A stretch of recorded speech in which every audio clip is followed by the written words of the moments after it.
You can't fire the owner because Nope. he can't fire himself. Someone's head's going to roll, unfortunately, in this situation. And it's probably Stefanski and Barry. I saw on The Athletic. I don't think that's fair, by the way. It's Stefanski, that part. I agree. I was saying the other day on my podcast that Barry should be fired. And I said I wouldn't fire Stefanski, but a couple of people made the point of saying, well, if you fire the GM, you got to give him a chance to hire his own coach, which is fair. That's true. Mm-hmm. So I would fire Barry. I would hire a new GM.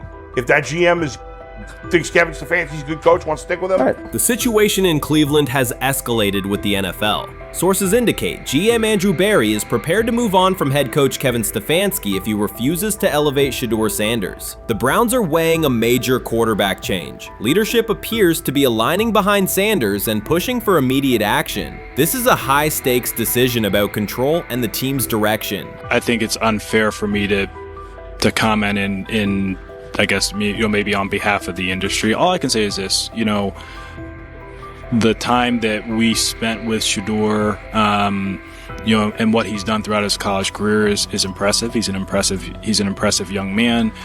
He's a really good quarterback. Sometimes, fit comes into play. And I'd also say this, there are 4 more rounds of the draft. And then maybe lastly, it's less about where you get picked and what you do after you get picked. That's really the most important thing. Getting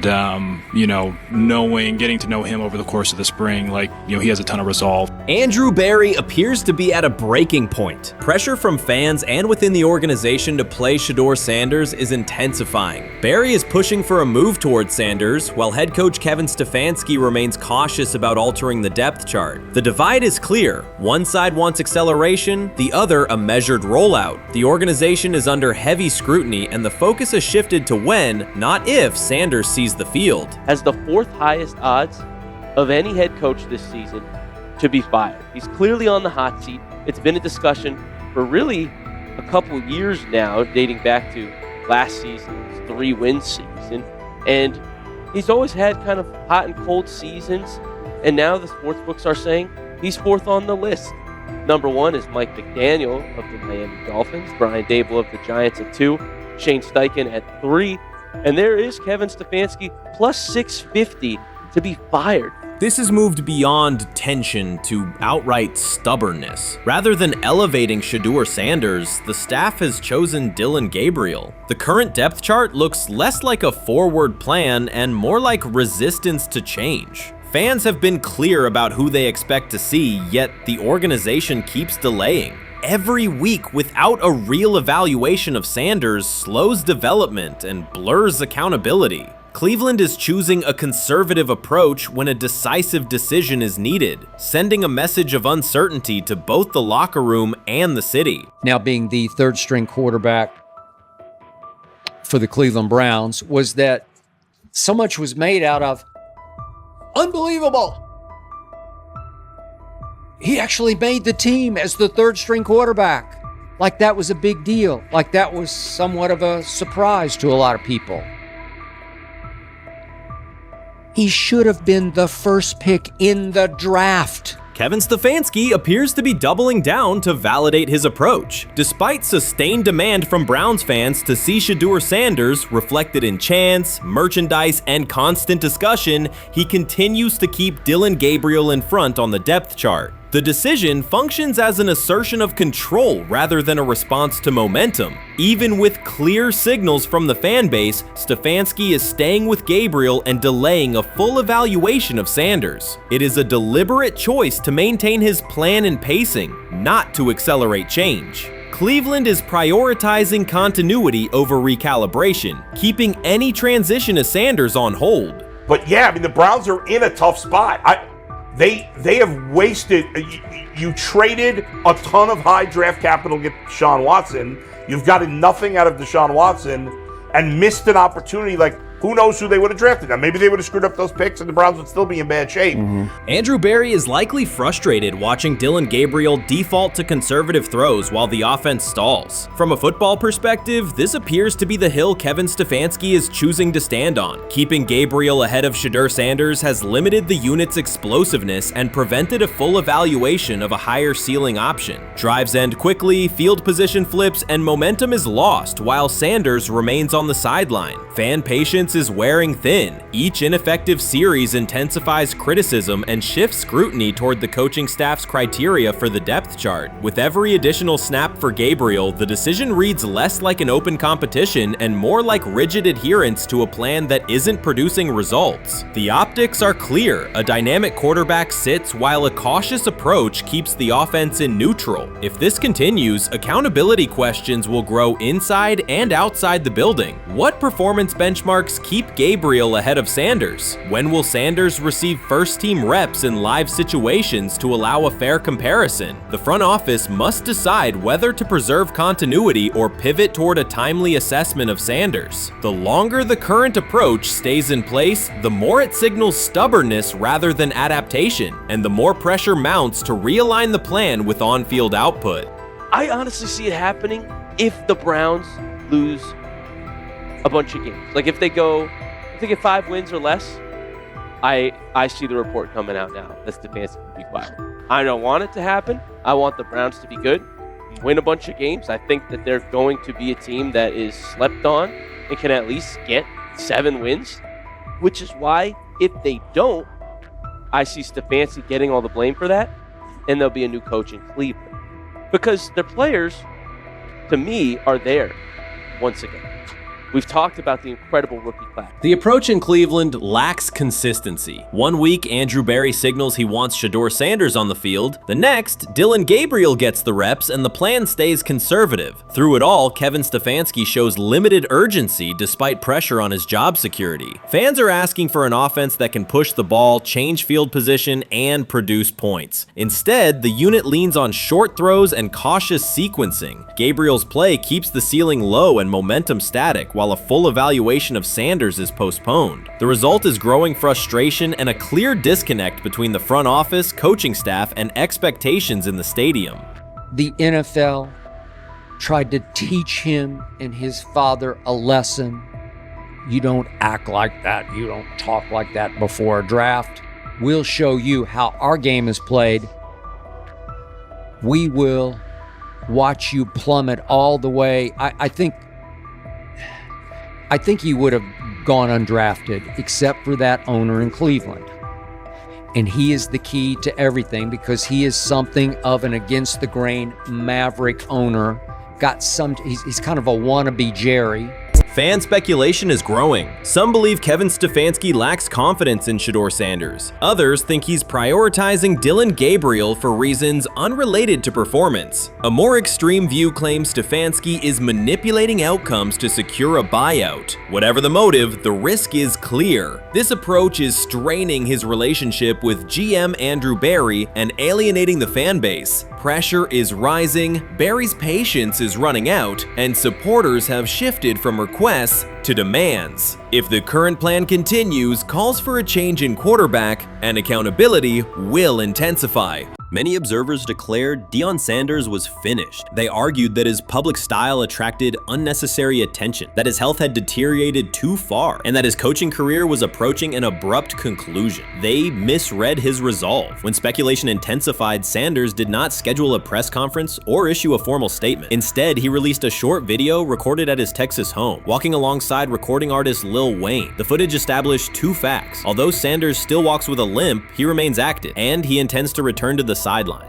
Reports from USA Today and ESPN confirm that Sanders had temporarily left Colorado to recover from a significant, undisclosed medical condition. He lost 14 pounds and missed several summer practices, leading to widespread debate about his future. Unofficial sources suggested complications related to previous blood clot issues, but no official diagnosis was provided. Throughout Sanders' absence, numerous media outlets framed his situation in crisis language, frequently questioning whether he would coach again. By comparison, when coaches such as Lincoln Riley paused their duties for health or family reasons, coverage emphasized understanding and patience, an imbalance that reflects a common difference in how high-profile black coaches are treated. Sanders' silence was not a retreat, it was a period of recovery. During rehabilitation, he relied on family, faith, and trusted colleagues, yet stayed connected to his program through brief online updates. The video with Lil Wayne demonstrated that he retained strong support from influential friends, countering narratives that portrayed him as isolated or on the verge of retirement. The visual evidence showed that his setback is temporary, and that he remains determined to lead Colorado into the forthcoming season. Since accepting the Colorado position, Sanders has dramatically elevated the program's national standing. He first drew national attention to Jackson State and the broader HBCU football landscape, then moved to Boulder and transformed a one-win team into a central storyline in college athletics. His approach, combining hip-hop culture, direct communication, and open expressions of faith, has challenged conventional expectations for head coach behavior. Each step forward has been met with heightened scrutiny. His time at Jackson State was labeled a publicity stunt, his departure for Colorado was framed as abandoning HBCU culture, and his social media presence has been cast as distraction from traditional coaching responsibility. Critics often magnify Sanders' missteps and question his motives, while comparable actions by other coaches receive neutral or sympathetic coverage. Showings of enthusiasm from Brett Favre and disciplinary intensity from Nick Saban are celebrated as competitive passion, yet Sanders' displays of confidence are frequently labeled arrogance. The discrepancy illustrates deeper biases rather than differences in performance. Sanders' success challenges entrenched expectations of how a college football leader should look, speak, and act, especially a black coach who refuses to downplay his identity. During his convalescence, Sanders maintained close communication with his staff and athletes, reinforcing the standards he had established: discipline, accountability, and belief. The program's daily messaging continued to emphasize preparation and resilience, signaling that Sanders' influence persists even when he is away from campus. Athletes echoed his mantras during workouts, confirming that his leadership extends beyond physical presence. Sanders acknowledges the seriousness of his medical challenge, but has refused to let it define him. He has publicly discussed leaning on scripture and prayer, explaining that his purpose as a mentor, father, and coach extends beyond personal adversity. In that context, the video of him walking in the Texas sun was less a strategic media effort than a straightforward demonstration of continued commitment to his team and mission. Colorado still requires Sanders' vision. Prior to his arrival, attendance was low, national media attention was minimal, and recruiting momentum had stalled. Sanders' leadership brought renewed energy, authentic identity, and higher standards of accountability. Players who previously lacked representation in college football leadership found a coach who shares, affirms, and elevates their cultural background. Sanders supplements conventional coaching priorities, scheme, fundamentals, and execution with empowerment initiatives that cultivate self-confidence and authenticity. As preseason camp approaches, Sanders intends to resume full involvement, even if medical recovery remains ongoing. His presence is expected to restore on-site leadership, stabilize the locker room, and direct media coverage toward on-field progress. For Sanders, the objective extends beyond compiling wins. It includes completing a cultural transformation that expands how success and leadership are defined in modern college football. Those who predict his decline overlook the underlying traits, faith, perseverance, and purpose that have supported Sanders throughout his career. Doubts, rumors, and disproportionate scrutiny have followed him from playing days into coaching, and he has consistently responded with results. His current health setback is another obstacle, not a conclusion. The broader initiative he leads, centered on authenticity, opportunity, and high standards, continues. When Sanders returns to the sideline, it will mark the next stage of a movement he has guided from Jackson State to Boulder. The recent period of quiet has been strategic rather than passive. Instead of defending himself in daily briefings, Sanders focused on rehabilitation, remote program oversight, and family support. Each brief social media message reinforced a consistent theme: faith and preparation. He has articulated gratitude for medical professionals and has reiterated that his mission at Colorado is unfinished. His public references to scripture have been direct but measured, aligning with his long-standing practice of integrating faith into leadership.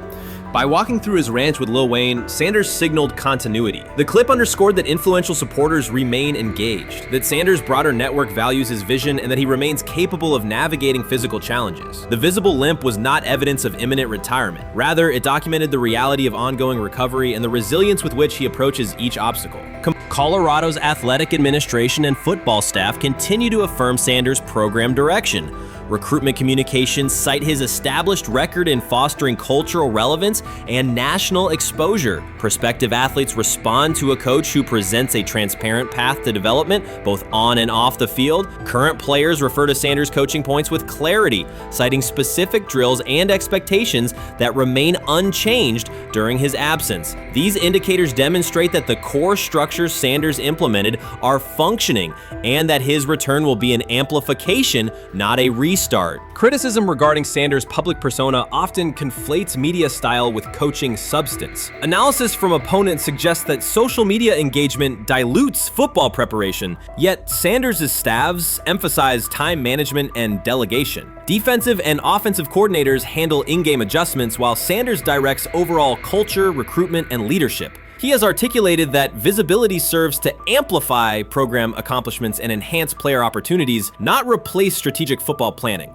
Some commentary has attempted to reframe Sanders' health issue as evidence that his coaching model is unsustainable. The argument ignores the documented health challenges faced by numerous coaches across levels of competition. For example, college coaches recovering from heart procedures or joint replacements have returned to successful seasons after appropriate medical clearance. Sanders' case follows a comparable trajectory. Medical complications require temporary separation, structured rehabilitation is prioritized, and a managed return is planned. Institutional medical protocols at Colorado dictate clearance requirements. Sanders will meet those before resuming full sideline duties. Colorado's players have expressed public confidence in Sanders' eventual return, citing regular virtual check-ins and continued accountability. Several athletes noted that positional meetings included recorded messages from Sanders reinforcing tactical goals and personal discipline. These details confirm that Sanders has remained actively engaged, albeit remotely, and that team culture remains aligned with his principles. Looking ahead, Colorado's schedule will attract national attention, both for on-field competitiveness and the storyline of Sanders' comeback. Analysts will evaluate how quickly he reestablishes day-to-day rhythm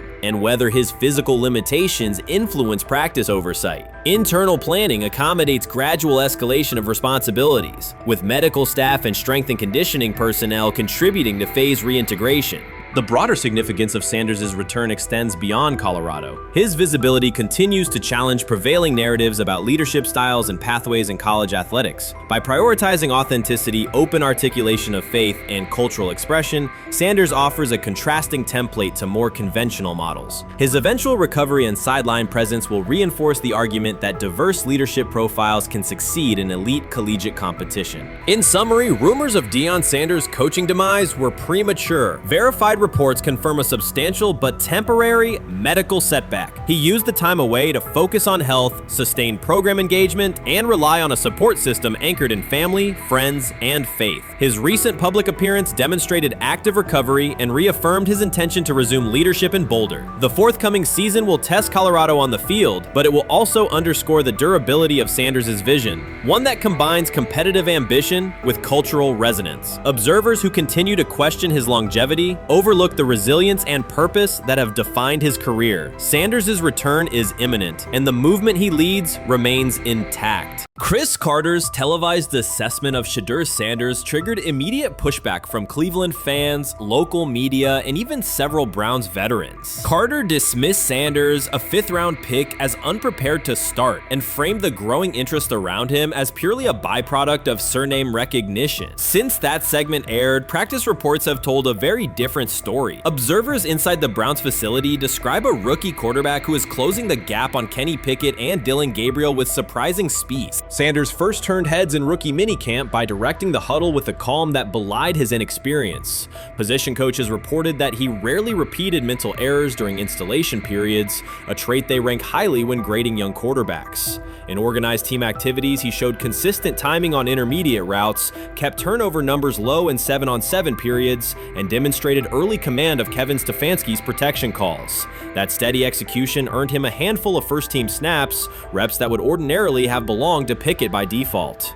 By mandatory minicamp, the rotation had shifted again. Practice notes from beat reporters detail the rise in Sanders' workload each day. Red zone series against the starting defense, 2-minute drills, and full field scrimmage possessions in which he checked out of called plays when fronts dictated it. Mary Kay Cabot, initially skeptical Sanders would challenge for game day snaps in 2025, wrote after consecutive sessions in mid-June that his footwork, release speed, and pocket management had, quote, meaningfully tightened since rookie camp. Her tone marked a clear departure from early spring projections that later labeled Sanders a long-term developmental project. The broader quarterback context in Cleveland magnifies that progress. Deshaun Watson's availability and form remain uncertain after 2 injury-interrupted seasons, while Pickett's transition from Pittsburgh has been uneven. Dillon Gabriel's arm strength is evident, but coaches continue to stress hesitation in his full-field reads. Against that backdrop, Sanders' quick decision-making and mechanical efficiency have begun to look less like a pleasant surprise and more like the roster's most reliable short-term plan. Inside the locker room, acceptance has followed performance. Wide receivers cite Sanders' ball placement on outbreaking routes, noting that the ball routinely arrives on the upfield shoulder, a small but essential detail that allows for yards after the catch. Offensive linemen appreciate his pocket awareness. Joel Bitonio remarked privately that Sanders slides up instead of bailing when edge pressure flashes. Defensive backs say his eye discipline forces them to hold coverage longer than they expected against a rookie. Such cross-positional respect develops only when day-to-day tape shows tangible improvement. The reaction to Carter's critique highlights a recurring double standard applied to young black quarterbacks. Traits celebrated as swagger or confidence in other players were labeled arrogance when associated with Sanders, yet the quarterback himself has not responded publicly. There have been no subtle social media jabs, no mention of critics in interviews, only repeated references to competing for every rep and learning from veterans. That measured approach, combined with hard evidence from practice, has softened earlier doubts among coaches who prioritize demeanor as much as arm talent. Within the coaching staff, the discussion now centers on readiness thresholds. Stefanski's scheme relies heavily on quick rhythm throws, defined reads, and disciplined pocket movement. Those requirements align with Sanders' strengths: a compact release, willingness to target the middle of the field, and instinctive timing on RPO concepts carried over from his college tape. Staffers reviewing cut-ups from joint practices note that his internal clock already approximates NFL speed, a metric they did not expect to see until mid-season at best. If that trajectory continues through preseason games, the Browns face a consequential decision. Starting a 5th-round rookie 6 weeks after training camp opens would unsettle salary cap assumptions, depth chart politics, and external perceptions of organizational stability. Yet the internal mandate remains clear: the most prepared quarterback will play. That standard places Sanders in genuine contention because every practice metric used to grade readiness, turnover ratio, red zone efficiency, third down conversion rate has trended in his favor since early June. The organizational stakes are considerable. Cleveland has cycled through starting quarterbacks at a startling pace over the past decade, shifting from first-round investments like Baker Mayfield to high-cost gambles such as Watson, each move packaged as the long-awaited solution. A rookie chosen outside the first 100 picks ascending to the top of the depth chart would challenge long-held league assumptions about draft pedigree and opportunity. It would also validate the evaluation philosophy that prioritized Sanders' intangibles: processing speed, leadership presence, over conventional arm strength thresholds that pushed him down the draft board. Carter's televised remarks now sit awkwardly alongside daily updates from Berea. His critique relied on pre-draft labels and the presumption that a late-round passer with a famous father would need a redshirt year. Practice film contradicts that stance. Sanders checks protections at the line, manipulates safeties with shoulder fakes, and has reduced turnover-worthy throws in full-speed sessions to single digits. Statistics normally cited for veteran backups, not rookies. The longer that evidence accumulates, the more Carter's comments appear rooted in legacy bias rather than objective performance review. None of this guarantees Sanders will open the season under center. Preseason defenses test quarterbacks in ways practice cannot.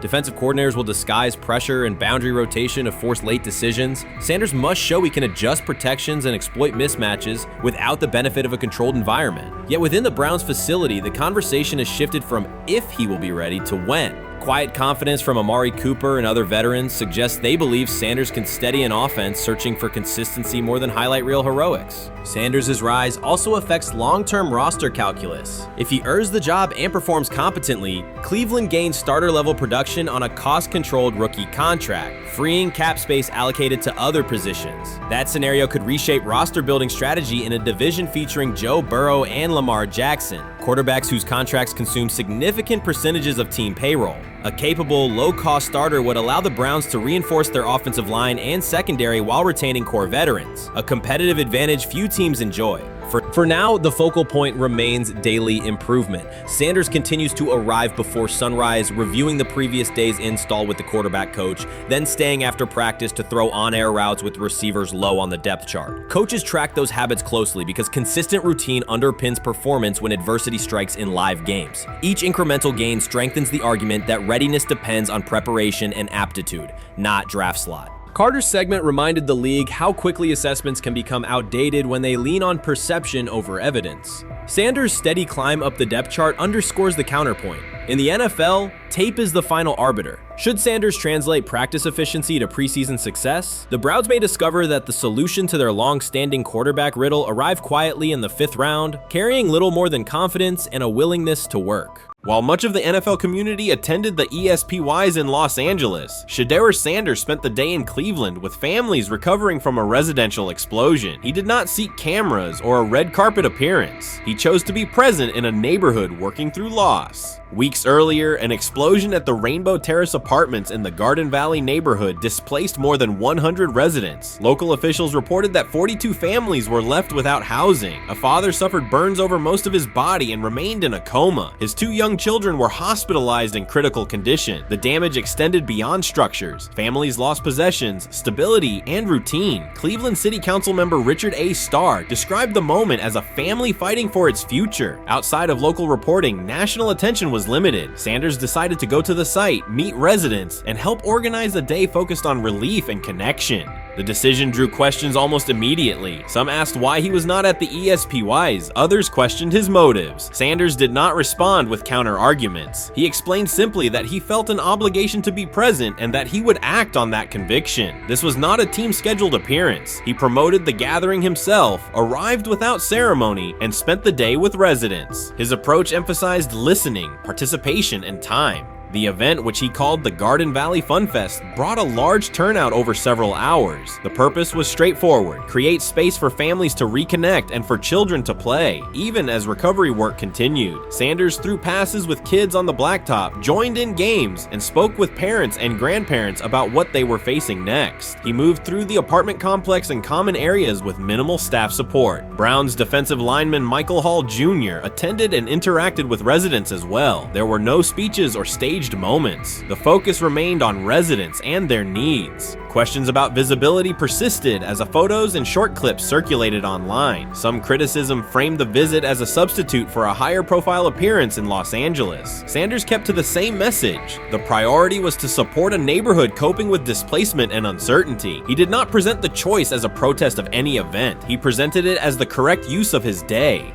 When local media asked about his intent, Sanders said his goal was to provide families with a day of enjoyment and a reminder of community. He added that financial support can help, but that showing up in person also matters. Standing with people, listening to them directly, and offering time. The statement matched the structure of the day. He stayed on site, remained accessible, and left the focus on residents rather than on himself. The timeline mattered to him as training camp approached. Sanders did not connect the visit to his role on the depth chart or his draft position. He kept references to football confined to preparation, learning the playbook, protections, cadence, and timing, seeking guidance from veterans, including Joe Flacco, and staying ready for opportunities when they come. He has repeated that he has time to grow and intends to use it to learn the system and earn trust. The visit did not alter those priorities. He returned to his regular schedule the next day. Since arriving in Cleveland, Sanders has treated community work as part of his responsibilities. Before his jersey went on sale, he visited schools, including John Marshall High School, speaking with students about goals, accountability, and effort. He set public objectives confidently, such as long-term aspirations for the franchise, but paired them with routine work in the building, meetings install, film, and on-field reps. The day at Rainbow Terrace fit that pattern. Identify a need, show up, contribute, and avoid unnecessary attention. For residents, the FunFest provided a brief reprieve from ongoing challenges: housing transitions, school logistics, medical appointments, and the paperwork that follows an emergency. For teammates and staff who observed, it was an example of a rookie investing time locally without seeking a headline. For Sanders, it reinforced how he plans to operate in Cleveland: be consistent, be present, and let actions speak.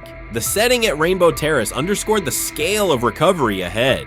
Families described the first weeks after the explosion: nights in temporary housing, efforts to replace clothing and essentials, coordination with agencies and community groups. Sanders moved from group to group, speaking with parents about their immediate needs, greeting elders who came to watch the activities, and encouraging kids who wanted to throw a football, run races, or take a photo. He kept the schedule flexible so residents could arrive and leave as they were able.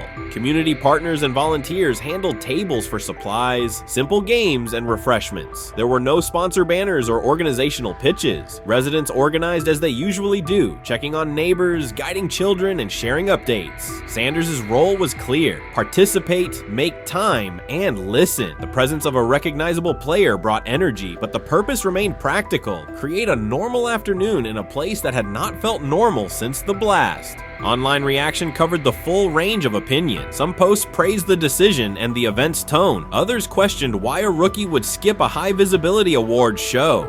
Sanders did not try to manage that conversation. He maintained the same explanation. He chose to spend the day where he believed he could be useful, and then he returned to his football schedule. The approach was consistent with how he addresses other topics: answer directly and move on to the next task. The same measured approach appears in his preparation for camp. Sanders has not asked for public guarantees about reps. He has focused on install recall, cadence, and protection IDs, route timing, and situational work. He has sought input from veterans, thanked teammates who have provided guidance, and spent time with receivers and linemen to align on communication.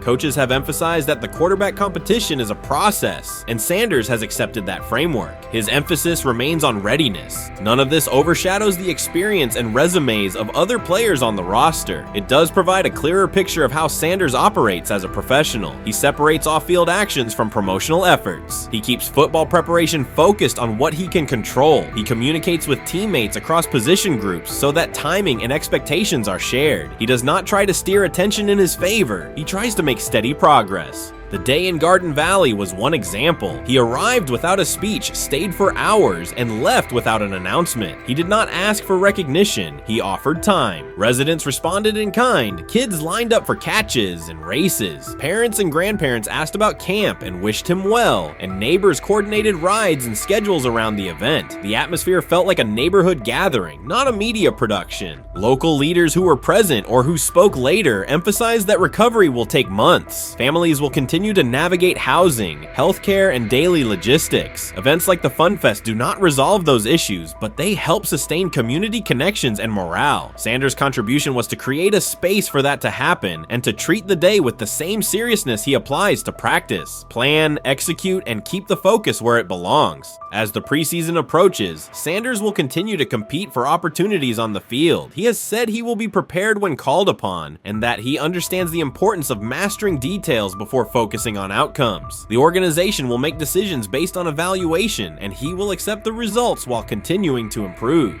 The off-field choices will remain consistent: identify needs in the city where he lives and contribute in direct, practical ways. The core elements are simple. A neighborhood suffered a significant loss. Residents faced immediate and ongoing challenges. A rookie quarterback chose to spend a day there, without a press conference, without a schedule of talking points, and participate in a community-led event designed to give families a break and remind children that play still has a place. He provided presence, not a headline. He listened more than he spoke. He returned to work the next day. In a league and media environment that often prioritize visibility, Sanders made a different choice. He kept attention on people, not optics. He placed value on time spent in person rather than on appearances. He continued to build trust in the locker room and in the city through steady conduct rather than declarations. That approach, measured, direct, and consistent, will shape how he is viewed in Cleveland as much as any public statement could. The outcome of his football career will be decided on the field by installations learned, reads made, throws delivered, and games played. The outcome of his role in the community will be measured by smaller, quieter moments. Afternoons like the Fun Fest, school visits, and unannounced stops where listening matters more than being seen. For Cleveland residents at Rainbow Terrace, the takeaway from that day was straightforward. Someone who represents their team showed up, stayed, and participated without fanfare. For Sanders, it was the same. Do the work in front of you, whether that is a practice period or a neighborhood event, and keep the focus on the people who are affected most. I view things as I got time. I got time to be able to grow and mature, and be able to understand the ins and outs of the defenses and be able to get the good insight from the vets in the room. So I look at it as, a plus. And whenever, it's time for me to play them. Shedeur Sanders rolled into Browns camp and instantly made the whole practice feel like a recess pickup game. NFL vets suddenly looked like they'd forgotten the playbook and were just trying to keep up. With that being said, I see some balls coming out of Shedeur Sanders at that game, and I'm like, kind of looks like a guy. Yeah, I'm ready. He can sling it. Ready to. I see him, some of the veterans, how they talk to him, mic'd up, see what he's doing in the community. Yep. Talking about Njoku there? Joku, Mike Neb. Yeah, once you see, different little interactions and things like that, I know he has the talent. We'll see. It'll be a competition that usually brings the best out of guys, especially young guys. So I'm interested to see how that quarterback situation. Right after Shedeur Sanders tightened his cleats and the Browns settled in for what they figured was a routine camp day, the whole vibe tilted sideways. No blazing comet, no UFO touching down at midfield, just a swagger-charged quarterback striding in like he'd crashed the wrong league and thought, yeah, I'll stick around and run this show. The Browns had no clue what storm was rolling in. You'd expect an NFL team to do a quick scout, maybe pull up a highlight reel or two, but nope. They greeted Shedeur with a shrug, only to watch him seize the field on snap one and run the whole operation like a seasoned pro. First and foremost, he's been the best quarterback in camp. Now look, Joe Flacco ain't had many opportunities. There was a whole day I saw he didn't throw the ball at all.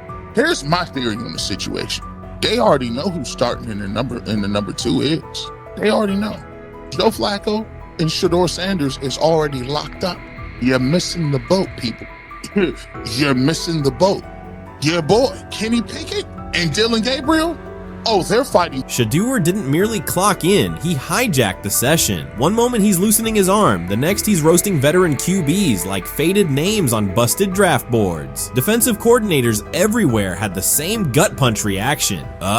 His pocket poise, straight disrespectful. His timing, psychic, and every pass left his hand like it was laser guided to its mark. While Shedeur Sanders was slicing up routes, the Browns secondary looked less like an NFL backfield and more like a gaggle of dads sprinting through a Saturday fun run. Big on enthusiasm, short on closing speed. Coaches fought the urge to slam the emergency horn. Players traded wide-eyed, "Are we serious?" stares, and someone even double-checked that a hidden camera crew wasn't about to pop out of the tunnel. But nope, this was pure Shedeur. Half cold-blooded surgeon, half highlight factory. He wasn't dropping a casual "I'm here," he was crafting a masterclass. From the first rep, the tempo changed. Shedeur Sanders accepted the snap with steady footwork, diagnosed the Browns' single high shell, and delivered a tight window seam route that forced the free safety to recover late. Throughout the period, he manipulated leverage with quick shoulder fakes, moved through full field progressions, and released on time from a balanced base, consistently putting the ball on his receiver's upfield shoulder. Cleveland's coverage struggled on multiple fronts. Safeties hesitated between deep half responsibilities and underneath support, creating voids at 15 to 20 yards. Cornerbacks and off-man were caught in trail position when Sanders used rhythm throws on 3-step drops, while those who tried press technique had their inside hand neutralized by his receivers' outside releases. Linebackers widened to match shallow crossers, leaving the middle hook unguarded for pivot routes and option digs. One corner attempted a line of scrimmage jam. Sanders immediately adjusted the route to a back shoulder fade, releasing the ball before the break and rendering the press ineffective. Over the session, he showcased pocket discipline, reclimbing to maintain throwing lanes rather than drifting, and finished with a series of anticipatory throws against cover 2 cloud, fitting vertical outs between the flat and deep half defenders. Sanders' combination of rapid post-snap processing, precise ball placement, and pocket efficiency exposed coverage mismatches at every level and highlighted communication gaps in the Browns secondary. By mid-session, the Browns defensive staff clearly recognized their calls were outmatched. Every adjustment, a roll to cover 6, a simulated pressure, a late rotate to 2 high, was neutralized once Shedeur Sanders confirmed the post-snap picture. Routes that had taken weeks to script were beaten by timing and location. Comeback set at 12 yards broke open before the corner's transition. Slot seam outs dotted the void between the flat and deep half defender, and boundary receivers beat press with quick hand techniques, receiving retrieving the ball before the trail man could recover. Sanders' command was methodical. He used cadence to freeze plug blitzes, re-ID'd the mic when linebackers sugared the A-gaps, and maintained a firm base so he could reset and fire without resetting his feet. His receivers benefited from that rhythm. Top of the stem, eyes back. Ball delivered on their upfield shoulder, allowing immediate transition to YAC. The Browns front tried a late stunt to compress the pocket. Sanders climbed 2 steps, re-spotted the shallow crosser, and delivered in stride, turning a potential sack into a 20-yard gain. What stood out most was how little ramp-up Sanders needed. From his first series, he processed full field concepts at tempo, cycling through progression reads without hitching. The poise under interior pressure, consistency in ball placement, and ability to manipulate zone defenders left the Browns' coordinated disguise packages ineffective and forced them into static coverage by the end of the period.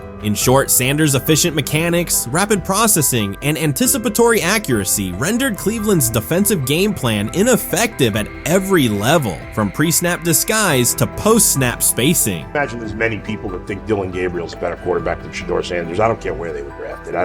If the Browns are the one team that thinks that, then I'm going to suspect it's not true. They don't know what. Listen, They've been right every quarterback evaluation for 30 years. Right. I never root against anybody. Yeah. But I'd be surprised if Dylan Gabriel's ever a legitimate starting quarterback for the Cleveland Browns. I'd be surprised. I just don't think. Well, then it is a wasted pick because you took him in the top 100. Yeah, but potentially. Yeah. May get away with it because of Shedeur. An edge rusher chirped at Shedeur Sanders between snaps, hoping to shake his rhythm. On the very next play, Sanders answered with a 30-yard laser, a deep dig from the boundary side that split the single high safety and the trailing corner. He hit the top of a 5-step drop, kept a firm base, and delivered on time to the receiver's outside shoulder, turning what should have been a routine rep into a sudden change explosive. From that moment on, every coverage wrinkle the Browns tried, rotating from cover 3 to quarter half, flashing a Tampa 2 shell, mugging both A-gaps, was met with a precise counter. When corners pressed, Sanders adjusted the route to a back shoulder fade. When safeties widened, he checked to a glance post. When linebackers bailed, he found the running back on a delayed option out of the backfield. Even late simulated pressures couldn't move him off his spot. He simply climbed, reset his feet, and fired. As Cleveland's defenders rotated through checks, Sanders manipulated them with cadence and eye discipline. He froze weak side safeties long enough to create intermediate windows, then feathered the ball into those lanes before help could arrive. When the Browns finally dropped 7 and matched every route, Sanders tucked the ball and converted 2 separate 3rd and 6 situations on the ground, reminding everyone that his mobility is as calculated as his arm. By the end of the session, the defensive coordinator's call sheet looked obsolete. Sanders had neutralized blitz looks, exposed spacing issues in zone, and forced the unit into static base coverage just to survive the period. It wasn't a camp drill anymore. It was a clinic on timing, processing speed, and controlled aggression, delivered snap after snap by a quarterback who never needed a warm-up lap to own the field. They never planned on taking him. The problem is, like Ocho Cinco said, you got somebody that has endeared himself to the locker room. And guess what? The difference between him and Tim Tebow, the biggest one, is he can play. He can throw the ball. Tim Tebow running around being an H-back, he can throw the ball. And he's done everything he needs to do. He ain't saying nothing. He ain't rocking the boat. He ain't mad about the reps. He ain't mad about none of that. All the people out there want to see is this, like Tyler said earlier. We want to see what he can do with Jerry Jeudy. That's it. I want to see what he can do with David Njoku. I want to see him with Junkins. I want to see him with the first running backs. If you are cooking, if you are beating down the doors with the 3s and 4s, guess what?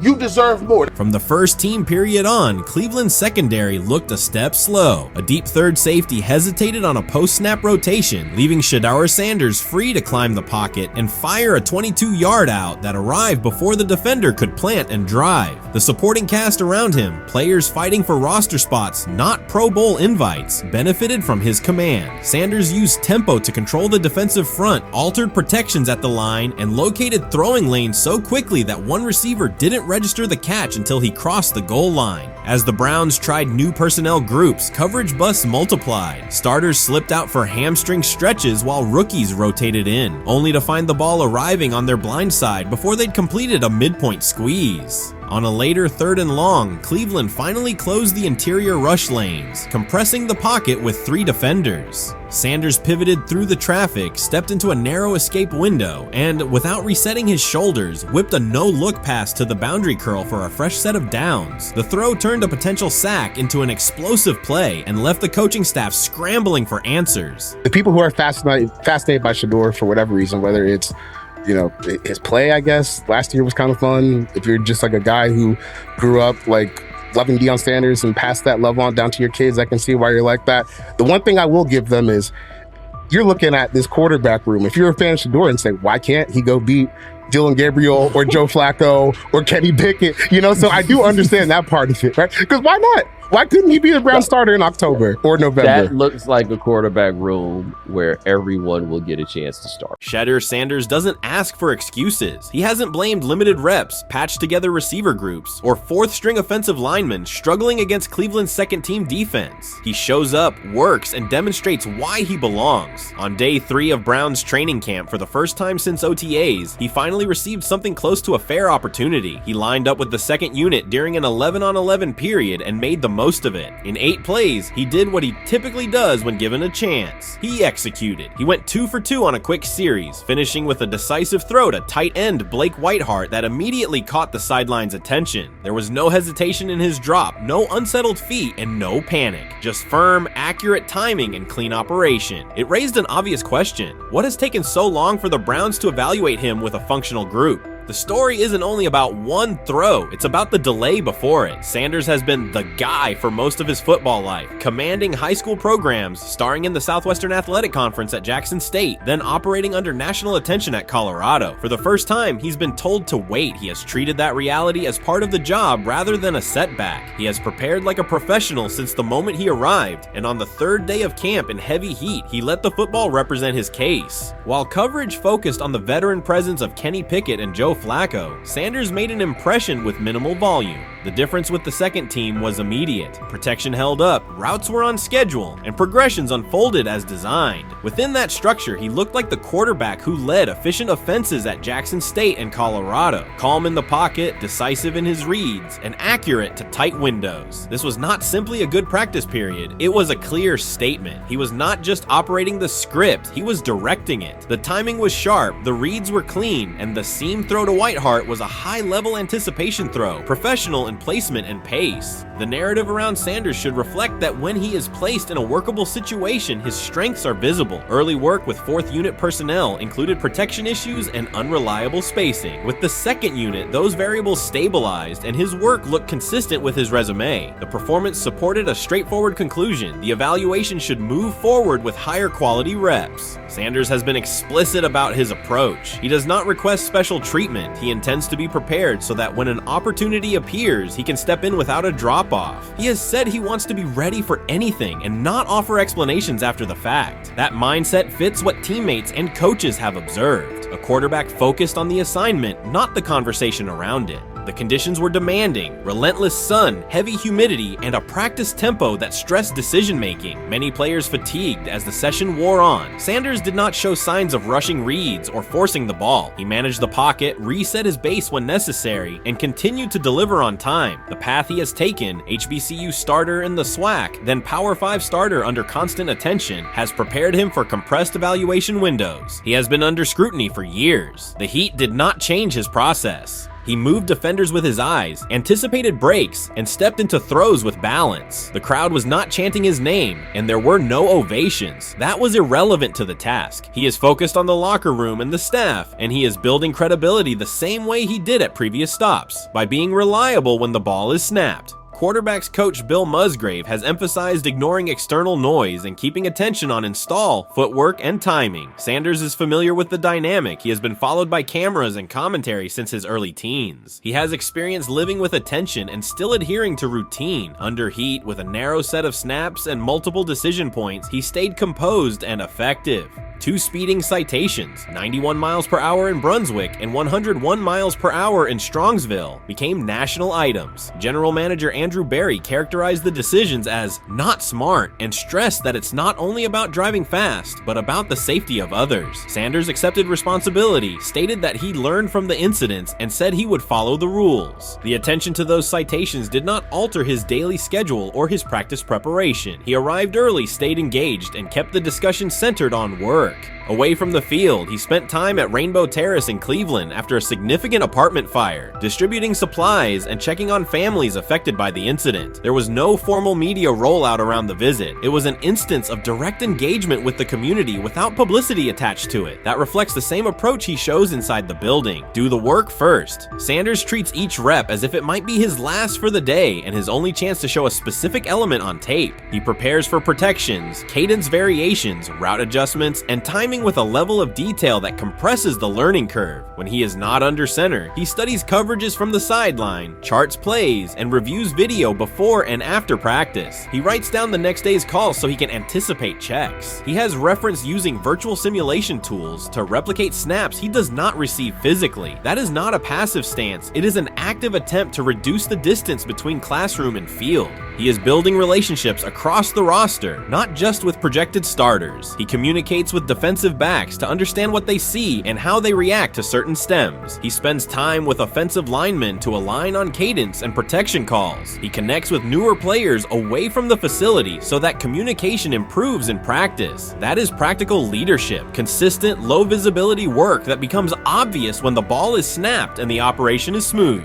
3 days into camp, a central question remains. Why hasn't he taken a first-team rep? Flacco has seen work. Pickett has seen work. Dillon Gabriel has been cycled in. Sanders has remained behind all 3 on the depth chart while producing efficient periods when provided stable support. Head coach Kevin Stefanski has not publicly detailed the plan for distributing first-team snaps among the quarterbacks. When asked, Sanders answered that it is not his place to comment on rotation decisions. That response aligns with his day-to-day conduct, respectful, professional, and centered on the next assignment. The staff is managing a room with a Super Bowl MVP, a former first-round pick, multiple rookies, and a new set of combinations on the offensive line. That creates a set of decisions about exposure, pacing, and evaluation windows. Within that context, Sanders has presented a clear case for additional evaluation. He has shown he can execute the offense as designed when the variables are standard. Musgrave has a long-standing connection with the Sanders family through his time as a teammate of Deion Sanders in San Francisco. That familiarity supports direct communication. It does not guarantee anything about the depth chart, but it does help streamline teaching, feedback, and expectation setting. Inside the defensive back room, veterans such as Denzel Ward have provided perspective on timing, leverage, and eye discipline that Sanders has incorporated into his preparation. He is operating without the immediate family structure that defined his college environment. Away from his brother Shiloh and his father Deion, he is managing his own housing, nutrition, recovery schedule, and all the smaller tasks that accompany an NFL routine. Those adjustments matter because they influence consistency across a long camp. He has treated those responsibilities as part of the job rather than distractions, which is reflected in a steady daily approach. What he showed on day 3 with the second unit was not a surprise to those who have tracked his prior work. It was a continuation of a profile: efficient sequencing, clear timing, and consistent ball placement when protections and routes hold up.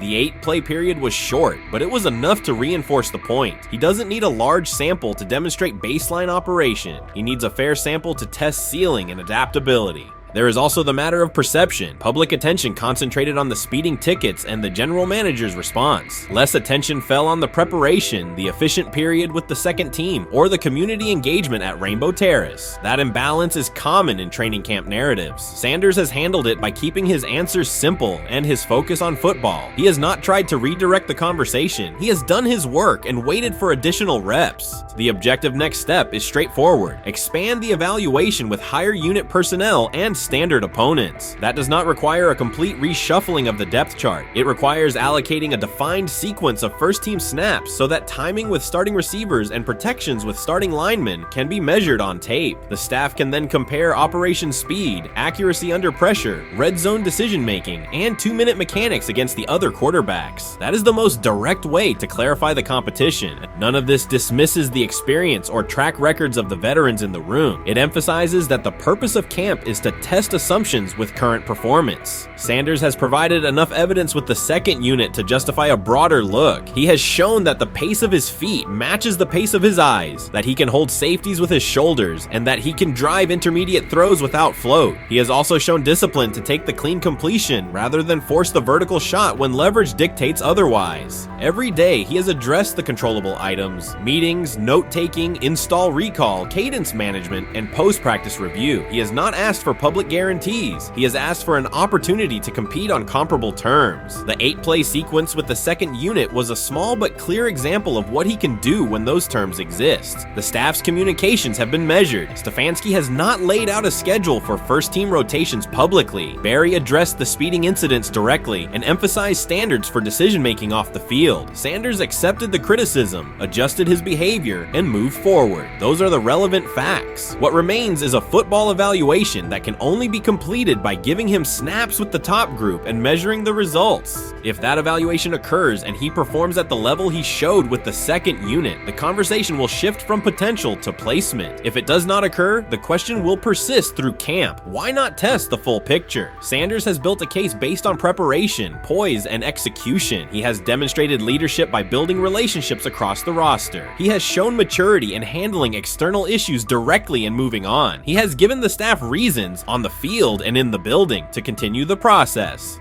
3 days into camp, he has answered everything within his control. He has shown growth, discipline, and consistent operation. He turned early fourth-team disarray into learning, then executed cleanly when moved to the second unit. He kept the discussion on football when outside topics threatened to dominate. He has not tried to win a press conference. He has tried to win every rep. If he continues to stack days like this, the next step is logical. Evaluate him with the starters, document the results, and let the tape determine the depth chart. Until then, he will continue to prepare, continue to compete, and continue to present the same message through his play. The 2025 NFL Draft was expected to be Shedeur Sanders' moment. Many projected him as a top 10 talent and a headline quarterback in one of the most discussed college football storylines in years. Instead of walking across the stage on the first night, he waited through 3 days without a call. There was no celebration, only silence. When the phone finally rang at pick no. 144 in the 5th round, it was the Cleveland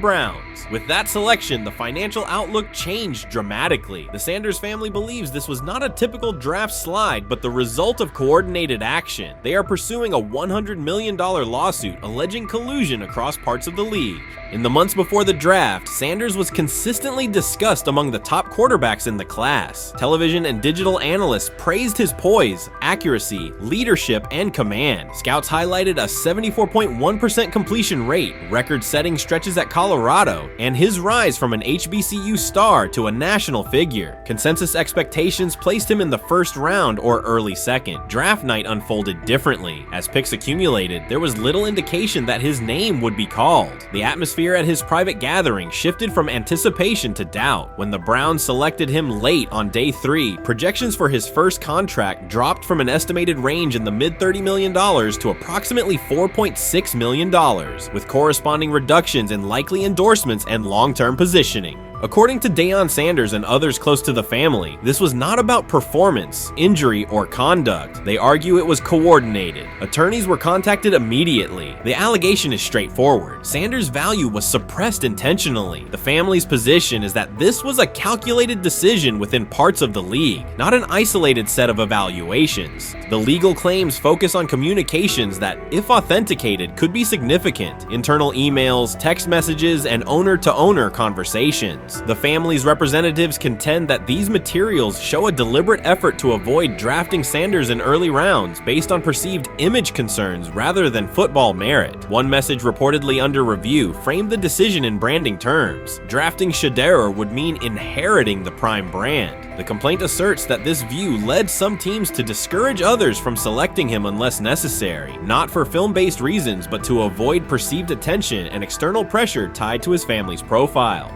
A related thread involves speculation about team fit and willingness to play for certain franchises. Past public comments by Deion Sanders were interpreted by some as signals of an Eli Manning scenario. The family's view is that these were strategic statements, not ultimatums. They argue that rather than engage in discussion, teams chose a passive approach, no direct rebuttal, reduced contact, and a collective reluctance to invest a premium pick. If phone records and written communications corroborate coordination, these items could become central exhibits. Media tone shifted as the draft neared. Coverage that had emphasized production and leadership began highlighting intangibles, interviews, and perceived coachability. Anonymous sourcing appeared in multiple outlets, with claims that Sanders skipped combine drills out of arrogance, bristled at film critique, or told one club, "Maybe I'm not the guy for you," after a tense session. A widely cited line, "Nobody wants a celebrity backup quarterback," was voiced by Colin Cowherd and circulated as shorthand for risk. The Sanders legal position is that these narratives did not arise organically, but reflected a coordinated leak pattern that undermined his market value. The family's contention is that this was primarily about control and compliance rather than football ability. They point out that Sanders did not fail a drug test, was not suspended, and did not produce poor athletic testing. His college resume included elite stretches and significant program elevation at 2 stops. The legal claim asserts that the league's power structure resisted a high-profile player aligned with a high-profile parent coach and an independent media presence. The allegation is that teams sought to avoid the perceived complexity that would come with selecting him early. The financial impact is a core component of the damages claim. Had Sanders been selected late first or early second round, projected 4-year compensation would likely have fallen between $30 to $35 million, with immediate access to higher tier endorsement opportunities and the brand leverage that accompanies a franchise quarterback designation. As a 5th-round pick, the initial contract value is a fraction of that total, and associated off-field opportunities are typically narrower. The suit reportedly seeks not only lost salary, but also the broader economic value linked to draft position, sponsorships, licensing, and the visibility that accelerates an early career trajectory.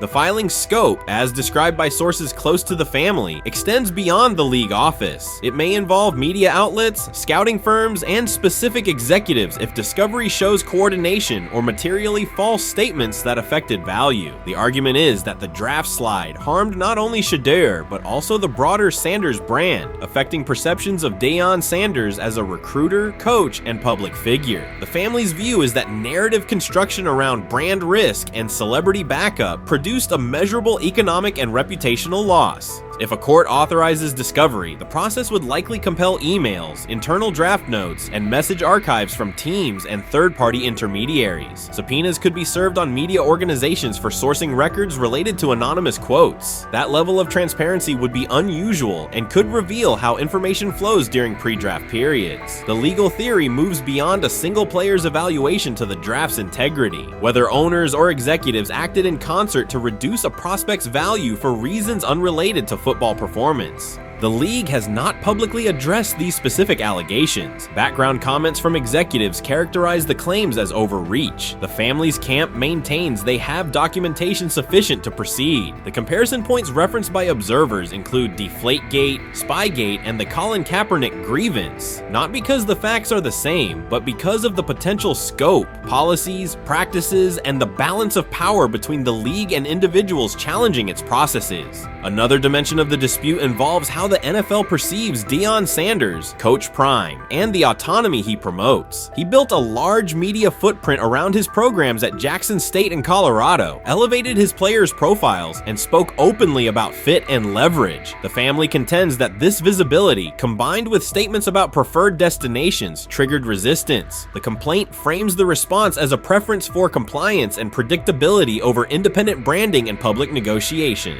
The suit also addresses the pre-draft decisions that critics point to: skipping the Senior Bowl, declining full workouts at the NFL Scouting Combine, and candid interviews about team fits. The family characterizes these as strategic choices commonly made by top prospects, not evidence of entitlement. Their view is that similar decisions by other players did not produce the same narrative because those players fit more comfortably within league expectations. The risk calculus is clear. Bringing a suit of this magnitude invites professional consequences. The family acknowledges that some within the league may react negatively. Their position is that the principle at stake, transparent and fair valuation, warrants the risk. The message they intend to send is that manufactured narratives and coordinated devaluation should face scrutiny, particularly when they affect earnings, opportunity, and reputation. If the case advances, several outcomes are possible. The court could find insufficient evidence of coordination, limiting the scope to individual judgments protected as opinion. It could also find enough to proceed to broader discovery, which would have implications beyond one player, including potential changes to how teams document evaluations and how media handle anonymous sourcing close to the draft. Agents might push for reforms, including clearer guardrails around leaks and standardized prospect communication records. For now, Sanders is working within the Browns structure. He has avoided public escalation beyond confirming focus on preparation and development. The lawsuit is a separate track managed by counsel. This dual approach, professional routine on the field and legal action off it, reflects the family's strategy. They intend to contest the process they believe harmed him while meeting club expectations day to day. The core allegations remain consistent across their statements. A talented quarterback saw his draft value suppressed by coordinated behavior tied to branding concerns and public positioning rather than football merit. Media narratives amplified that shift, and the result was a substantial, quantifiable loss. The remedy sought includes compensation and a measure of accountability that could deter similar conduct. Whether the claims are ultimately proven will depend on documentation and testimony. If emails, texts, and call logs substantiate coordination, the impact could be significant, prompting policy review around pre-draft communications and media engagement. If not, the case may narrow to disputes over opinion, perception, and the gray areas of scouting. Either way, the filing signals a willingness to confront entrenched practices and to test in court how far the process extends beyond film and interviews. This situation has moved from speculation to litigation. It addresses control, image, and power in a system that influences careers and compensation. It also underscores how public narratives can shape market outcomes. Sanders' path now has two tracks: earning opportunities on the field in Cleveland and seeking redress off the field for what the family views as an avoidable and orchestrated loss. The questions at stake are larger than one draft slot. They touch on how the league values independence, how information is weaponized, and what recourse exists when a player believes the evaluation moved from football to optics. The answers will emerge through practice reps and, potentially, through discovery and a courtroom record. So before your final year at Miami, there's a lot of conversations revolved around Shedeur Sanders.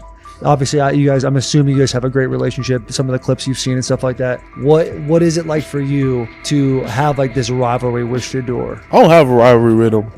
That's my boy. So at the end of the day, this whole process, we thought me and him were going to be 1 and 2 the whole time. Whether he's 1, I'm 2. Whether I'm 1, he's 2. And so that's just always been, our mindset. It didn't go that way. I thought he was one of the better quarterbacks in the draft as well, even throughout college. A lot of stuff out there on him ain't really, the truth, just because they spin it different ways. Like they spin stuff about me different ways. But I mean, when he gets his chance, become a starter, I know he's gonna make the most of it, and I'm ready to get back to work with him. After the season, talk some more stuff to him. Cam Ward directly challenged the uneven standards applied to Shedeur Sanders, calling them inconsistent and unfair. By insisting that performance, not politics, guide evaluation, he shifted the discussion from one player to a league-wide problem. Sanders' treatment now serves as a test of how the NFL supports and evaluates emerging quarterbacks.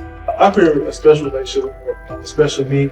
First getting to know him 5 years ago when I started working with him. But it did surprise me because he's a good quarterback. It doesn't get a lot of the credit that he deserves. Especially the plays that he made in Colorado. A lot of quarterbacks and coaches are making those plays. So when he gets this opportunity, I'm pretty sure having soon today that he'll make sure he'll make plays on the field. Cam Ward's public challenge to the treatment of Shedeur Sanders brought the issue into clear view. For months, discussion around Sanders has centered on his profile, major compensation, a prominent Nike deal, and the expectation to stabilize a struggling franchise. Rather than a standard evaluation of a top prospect, he has faced sustained skepticism from analysts, fans, and league voices. Ward's comments underscored that the standards being applied to Sanders diverge from those used with other rookies. By stating it directly, he did more than support another quarterback. He identified a broader problem in how the league responds to young players with significant visibility. The takeaway is direct. Assessments should reflect on-field performance and development, not external narratives. Generational talent. I'm a prove him right. I'm gonna prove him right. Don't worry. Oh my gosh. An article came out today. I'm generational. So I guess it's article versus article. I like that you think that, man. But we all know the truth.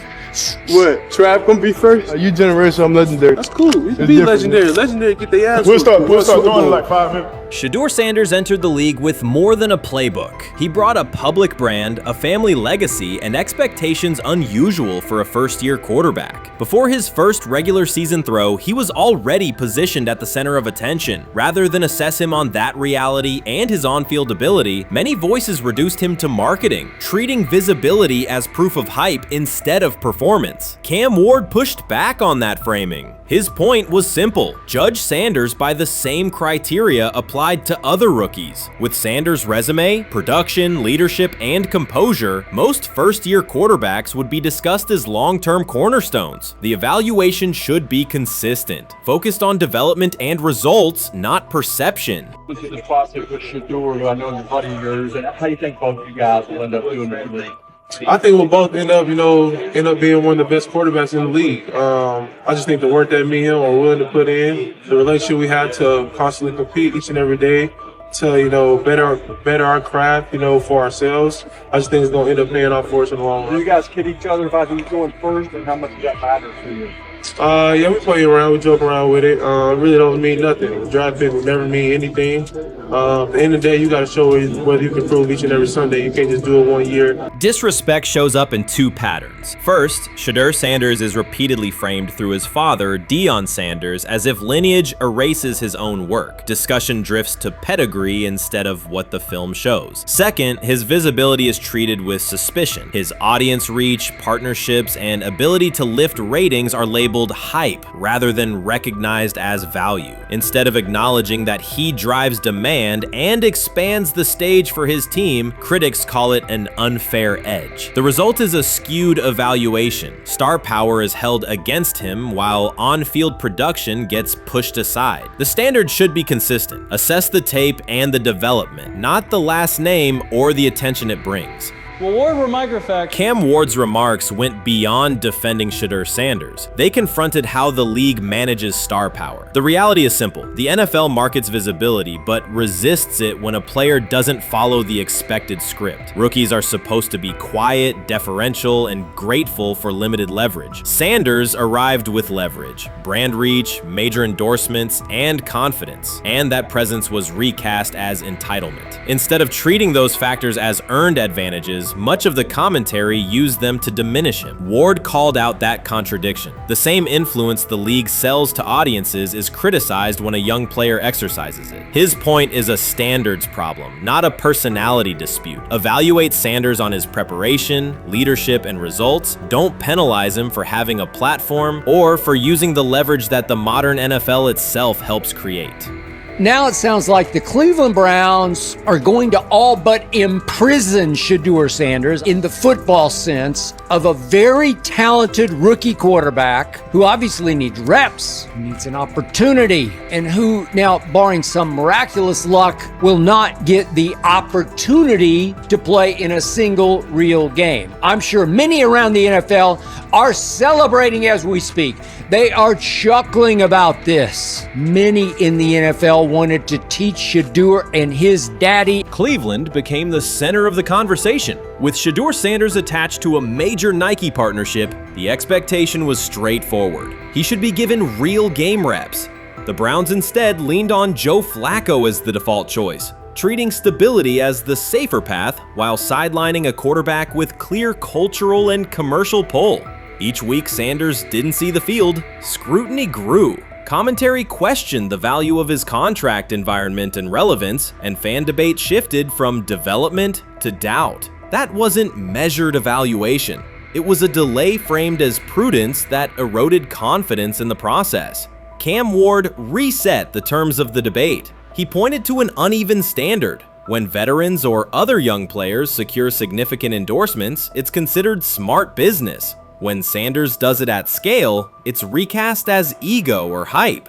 Even the scope of his off-field agreements became ammunition against him rather than evidence of market demand. Ward's position is simple. Use one standard. Assess Sanders on preparation, decision-making, and progression, not on discomfort with his platform. Treat visibility as an asset, not a disqualifier. The issue isn't attitude or branding, it's the consistency of the evaluation. Ward called it directly. The treatment has been unequal, and it should be corrected by aligning opportunity with performance criteria. Fans need to recognize there's not a team in the league he'd start for. Not one. That's not ridiculous. That's not unfair. That's not a vast conspiracy. Shedeur Sanders fans are Angel Reese fans. They're just fair weather fans who don't really give a fuck about the sport. Most of them are just Deion fucking groupies that followed him when he went to fucking Colorado, just like Angel Reese's fans had never watched basketball prior to her playing at LSU, and they followed her to the WNBA and don't know shit about the sport. That's it. Now Deion fucking groupies are running around acting like, oh, this is payback to his dad. The timing is pivotal. Shedeur Sanders isn't trying to blend into the league's background. He's shaping the agenda. He drives debate segments, fuels short-form highlights, and moves merchandise at a pace most rookies never approach. By the metrics that define modern attention, he is the draw. Yet, a segment of observers continues to undercut him, not because of shortcomings on tape, but because of discomfort with how prominent he already is. Cam Ward put words to what many could see. Coverage around Sanders has been filtered through reaction to his visibility, rather than a clear read of his performance and growth. The market has already weighed in. Demand is real, not manufactured. Nike's record-level rookie endorsement aligned with that reality, signaling long-term value and cultural reach. This exposes a core contradiction. The NFL depends on star power to sell tickets, fill stadiums, and boost ratings, but it resists stars who set terms on their own. Visibility is celebrated until a player exercises it. The fix is straightforward. Apply one standard. Evaluate Sanders on preparation, decision-making, and results, and treat his platform as the asset it is. If the league benefits from his presence, its evaluation practices should reflect that same reality, consistently and without penalty for scale. Shedeur Sanders does not depend on league promotion. He established his platform before the NFL and continues to expand it on his own terms. That autonomy challenges the status quo. Cam Ward's support was more than a defense of a teammate. It was a warning that if the league holds to outdated expectations, it risks falling behind the very players who drive audience attention and revenue. Claims that Sanders lacks real popularity ignore measurable facts. A large, active following, consistent merchandise demand, and sustained coverage across major outlets. Doubts about his standing as a quarterback overlook his college production and growth indicators. The pattern is familiar. Efforts to minimize him increase his reach. Each skeptical headline widens the spotlight, and each dismissive take creates more engagement. You cannot reduce a player built for visibility by arguing he should be less visible. The practical outcome is the opposite. Scrutiny becomes signal. Sanders is not merely enduring criticism, he is turning it into momentum, converting attention into leverage on and off the field. Honestly, guys notice it more when you're out winning games, right? If Cleveland starts off in a bad start, they're not doing well, and all of a sudden Shedeur or Dillon Gabriel are doing well in 7-on-7, they're throwing dimes, and practice drills, the number one defense can't stop them. People take notice of that, and the more that the players see it, they're gonna then the comments start happening over the lunch table. They start happening throughout the building, and that's when the pressure really will get severe. The Cleveland Browns were focused on resolving their quarterback situation until Jason Kelce made pointed comments that triggered a strong reaction from ownership. The response inside the organization was immediate and intense. What exactly did Kelce say that has the dog pound on edge and the front office under pressure? We've seen that miserable game by the Cleveland Browns. So they throw Joe Flacco in there, and I like Joe Flacco. He did good, but they gave him the resource of all the first-team guys. Then they throw Dillon Gabriel in there with first teams and second teams. So Dillon always is getting protected. The same thing again, they gave this scrub max protection on every play. Yeah, he completed some passes, but let's talk about his mistakes. He's still inconsistent with his throws, but he at least had max protection. The Cleveland Browns continue to be defined by inconsistency and avoidable setbacks. Even as fans hoped the organization had turned a corner, Jason Kelce, fresh off retirement, offered a direct critique that reignited doubts about the team's direction. His remarks implied the franchise's structure and decision-making remain unstable and recent progress may not hold. The takeaway for leadership is straightforward. Identify core issues, align on a coherent plan, and execute with discipline. For supporters, it's another sign that the problems run deeper than a single season. They throw Shedeur Sanders in there with the lowest cab drivers you couldn't even get on 5th Street. And I'm pissed off, bro, because the play calling was abysmal. Look, even if you don't like Shedeur didn't even get a chance to be trash. Even if you think Shedeur is garbage, he didn't even get a chance to be garbage. That's how awful the offensive line was. Kevin Stefanski still doesn't want to give Shedeur second strings and first strings reps. Why is that? Browns ownership's response shifted from measured to urgent. The pattern is familiar in Cleveland. The team once treated Johnny Manziel as a franchise solution, retained Hugh Jackson for a second year despite results, and invested heavily in Deshaun Watson through a costly trade and contract. These decisions reflect aggressive but poorly aligned planning. The outcome has been continued instability instead of sustained progress. That this was the guy that they wanted to start. He's seasoned, he's experienced, he still has a big-time arm, even at his age, and they open with the Cincinnati Bengals. They wanted that experienced guy. He was always going to be the guy. They were not going to start Dillon Gabriel or Shedeur Sanders in week 1. Kenny Pickett had a hamstring injury. It makes it easy to go with Joe Flacco. And the question isn't and wasn't going to be who's the starter in Cleveland. The question is, who's going to be the backup in Cleveland? Who's going to be the number 2 quarterback when they open the season against these Bengals? Fans still show up season after season, expecting improvement and bracing for setbacks. The usual pattern has been early optimism followed by a gradual collapse. But last season was different. For a sustained stretch, the Browns looked organized and competitive, resembling a functioning team. Couple days, 3 days until roster cutdowns, how do you feel about that? Do you feel like you belong here on this team?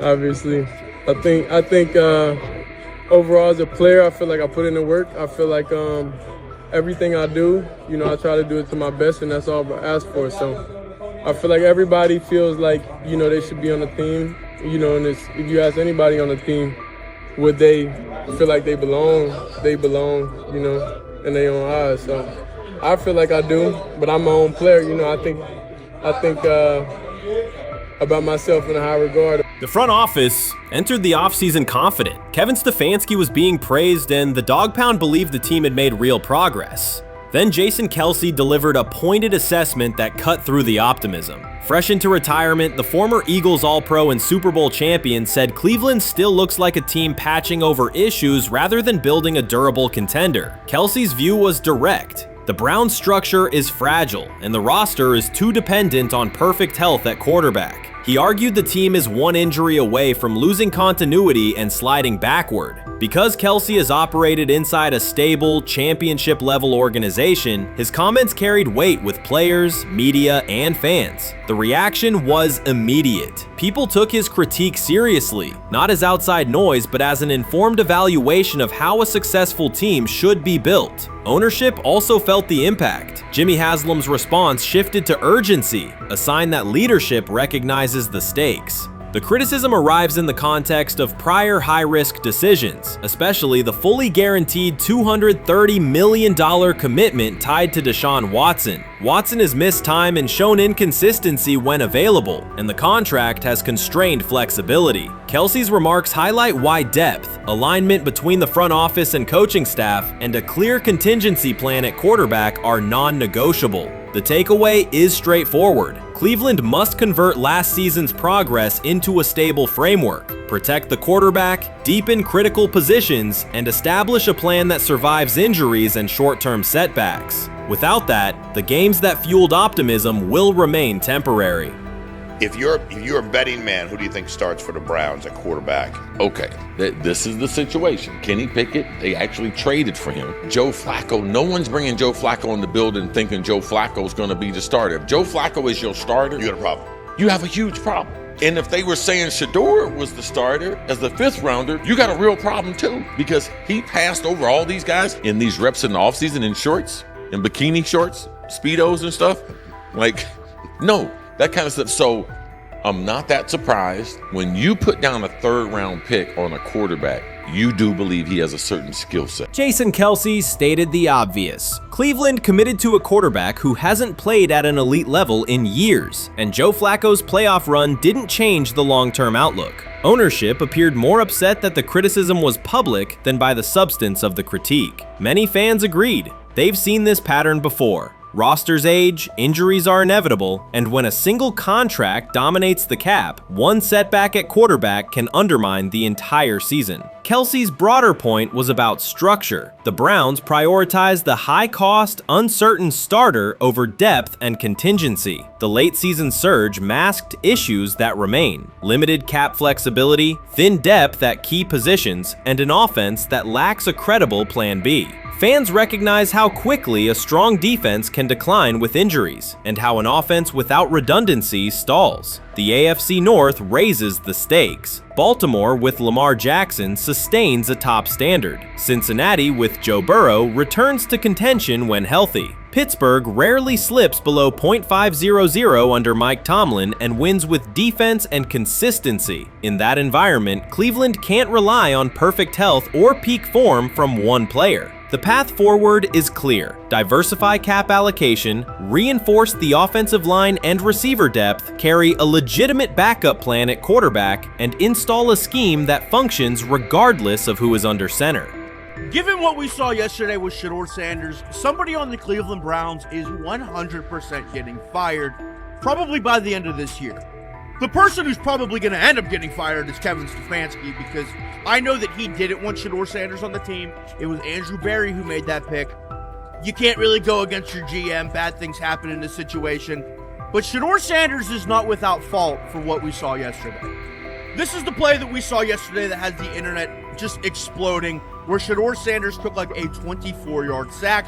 Half of the internet is saying that this is all Kevin Stefanski's fault. Cleveland showed progress last season, but the underlying concerns remain. Jason Kelce highlighted them directly. The Browns' long-term plan is fragile, cap-constrained, and overly dependent on perfect health at quarterback. His comments focused attention on structural issues, roster depth, continuity in coaching, and a sustainable offensive approach, rather than a single hot streak. That criticism resonated because it reflected what many around the league already see. Ownership's reaction underscored the sensitivity. Jimmy Haslam has presided over frequent coaching and quarterback changes, and external scrutiny carries weight when it comes from a respected veteran with championship experience. Kelce's remarks reinforce that last year's Joe Flacco stretch was a short-term solution, not a foundation. The team still needs a durable plan that can withstand injuries and inconsistency. The practical takeaway is clear: stabilize the system, diversify cap usage, and build depth at key positions so the offense functions regardless of who is under center. That includes a coherent development pathway for younger talent such as Shedeur Sanders, with defined practice reps, protection, and scheme alignment. Kelce didn't say anything outrageous. He articulated the gap between a brief surge and a credible long-term contender. I have the faith of a mustard seed.